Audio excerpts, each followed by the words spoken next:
Hello friends, welcome to our channel. Today we're going to take a look at another horrible case with you. The case of Karen Buckley. Karen Buckley, a 24-year-old student, went missing after a night out with friends at a nightclub on April 11th.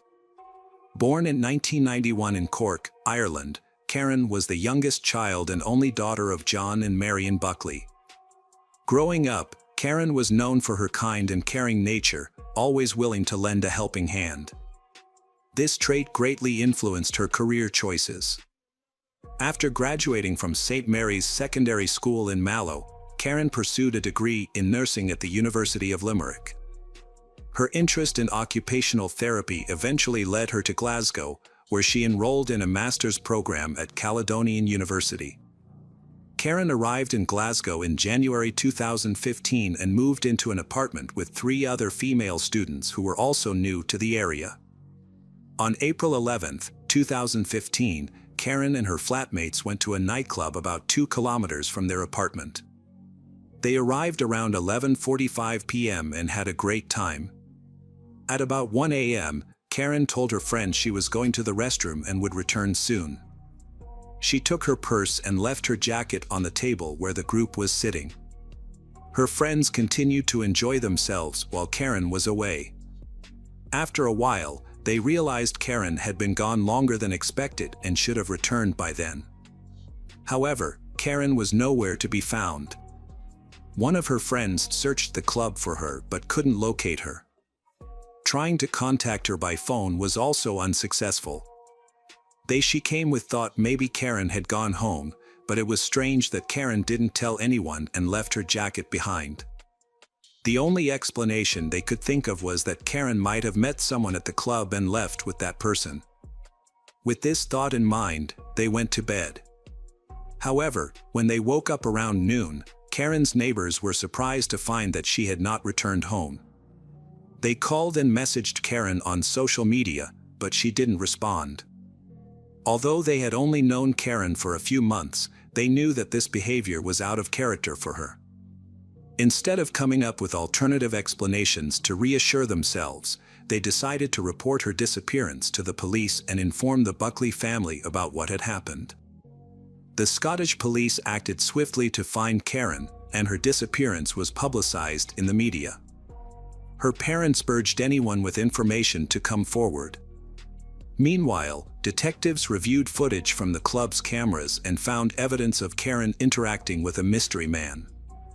Within 36 hours, on April 13th, the man was identified as 21-year-old Alexander Pacto and was brought in for questioning. He confirmed that he had met Karen at the club and they had gone to his apartment on Dorchester Avenue, about 3 kilometers away. Alexander also revealed that they had been intimate. Around 4 a.m., Karen decided to leave Alexander's apartment and head home, despite his invitation to stay until morning. Alexander mentioned that during their intimate encounter, Karen accidentally hit her head on the bed corner, resulting in an injury and leaving blood marks on the sheets.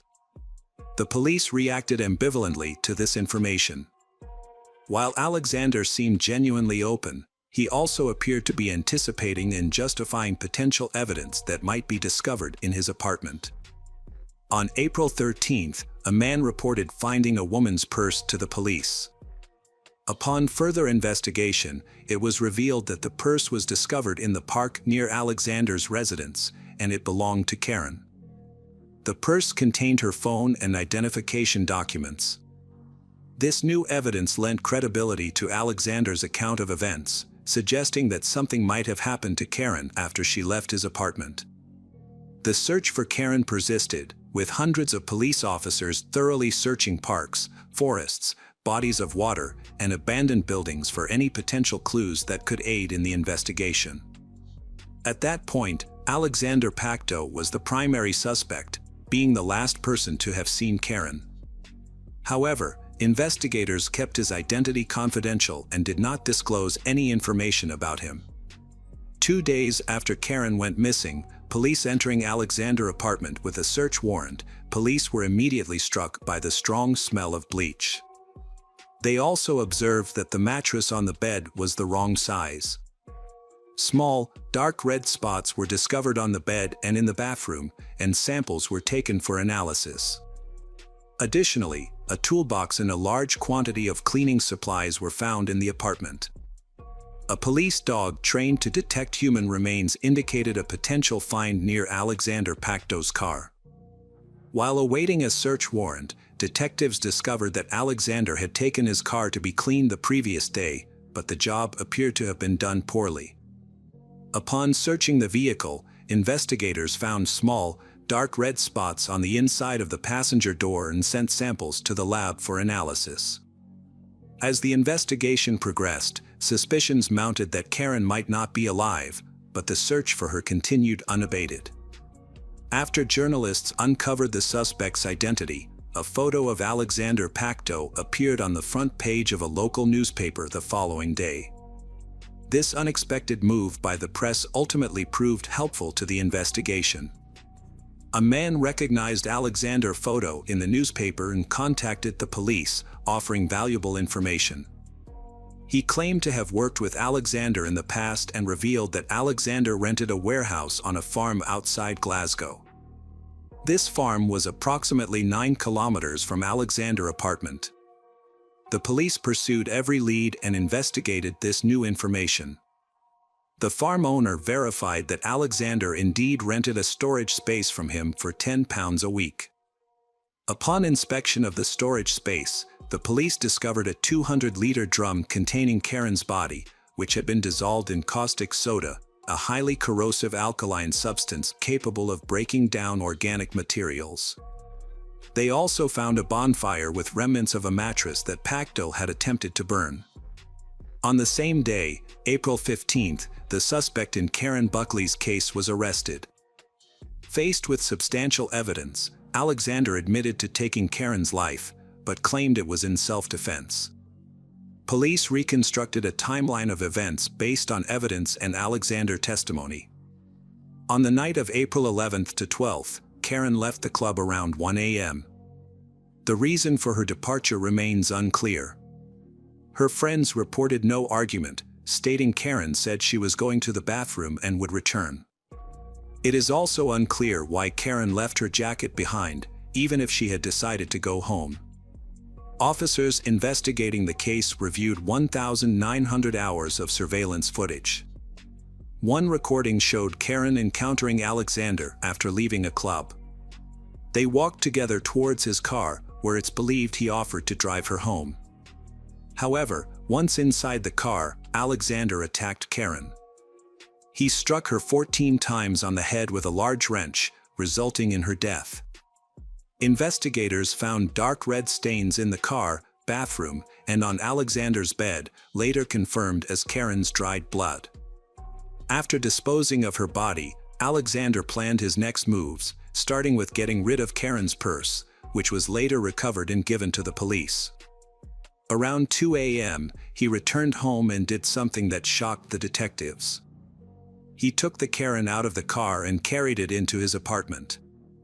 Later, at 8 a.m., he used his phone to search online for information about caustic soda. He then visited a shopping center where he purchased 6 liters of caustic soda, a respirator mask, and gloves at 9:42 a.m. To get rid of Karen's body, Alexander realized 6 liters of caustic soda wouldn't be enough. He bought more from another store on his way home and put the body in the bathtub. However, since his neighbor would return home around 8 p.m. and he wouldn't have enough time, he wrapped the body in a blanket and hid it in his bedroom. The next day, April 13th, Alexander threw a wrench into the River Clyde, later found by divers. He then visited a nearby shopping center, about 1.5 miles away, where he sought a consultant's advice on a product that could remove bloodstains from a mattress. He also purchased 2 padlocks that day. He took Karen's belongings to a farm and burned them. Then, he bought a barrel and took it to a rented warehouse.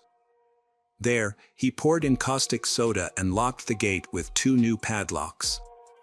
Later that day, at 6 p.m., police visited his home and took him in for questioning. Alexander confessed to his crime, but his motive was unclear. He claimed he killed Karen in self-defense during a car argument, but investigators did not believe him. They thought he was trying to justify his actions. Police suspected that Alexander killed Karen to cover up another crime and then got rid of her body. However, the body was too decomposed to determine if Karen had suffered violence before dying.